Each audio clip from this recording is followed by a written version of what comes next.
मोदी सरकार की ओर से हर दिन कामगारों की सुविधा के लिए नित नए कदम उठाए जा रहे हैं। इसी क्रम में सरकार ने पीएफ खाता धारकों के लिए एक बड़ी खुशखबरी दी है।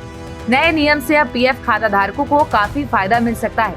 अब पीएफ की सुविधा कर्मचारियों के लिए सिर्फ रिटायरमेंट तक सीमित नहीं रहेगी, क्योंकि अगर जरूरत पड़ी तो कर्मचारियों के लिए आर्थिक सहारा भी बनेगी। एक निजी टीवी चैनल के कार्यक्रम में शामिल हुए भारत के श्रम और रोजगार मंत्री मनसुख मंडाविया ने पीएफ से जुड़ी व्यवस्थाओं पर खुलकर बात की है।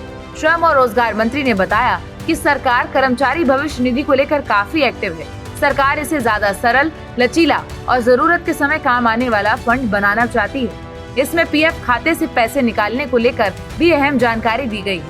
नए नियम के मुताबिक अब लोग पीएफ खाते से 75% रकम निकाल सकते हैं। तो चलिए आपको बताते हैं इसकी पूरी जानकारी। नए नियम के मुताबिक कर्मचारी भविष्य निधि संगठन ने अपने करोड़ों सदस्यों को बहुत बड़ी राहत दे दी है। इस नियम के तहत अब पीएफ खाता धारक बिना किसी कारण बताए अपने खाते से 75% तक की राशि निकाल सकेंगे। इसके लिए शर्त सिर्फ इतनी सी रखी गई है कि खाते में कम से कम 25% पैसा जमा रहना चाहिए।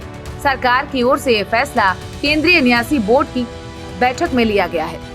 इस बैठक की अगुवाई केंद्रीय श्रम मंत्री मनसुख मंडाविया ने की थी। बैठक के दौरान श्रम मंत्रालय और ईपीएफओ के वरिष्ठ अधिकारी भी मौजूद थे।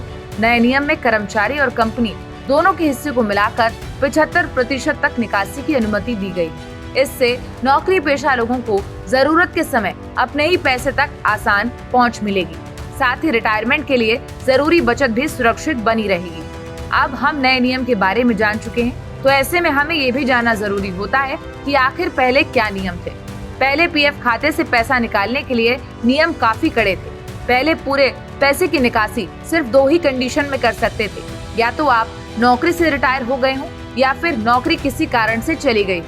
पुराने नियम के मुताबिक अगर कोई कर्मचारी बेरोजगार होता था तो 1 महीने बाद वो 75% रकम निकाल सकता था, जबकि 25% के लिए 2 महीने का इंतजार करना पड़ता था।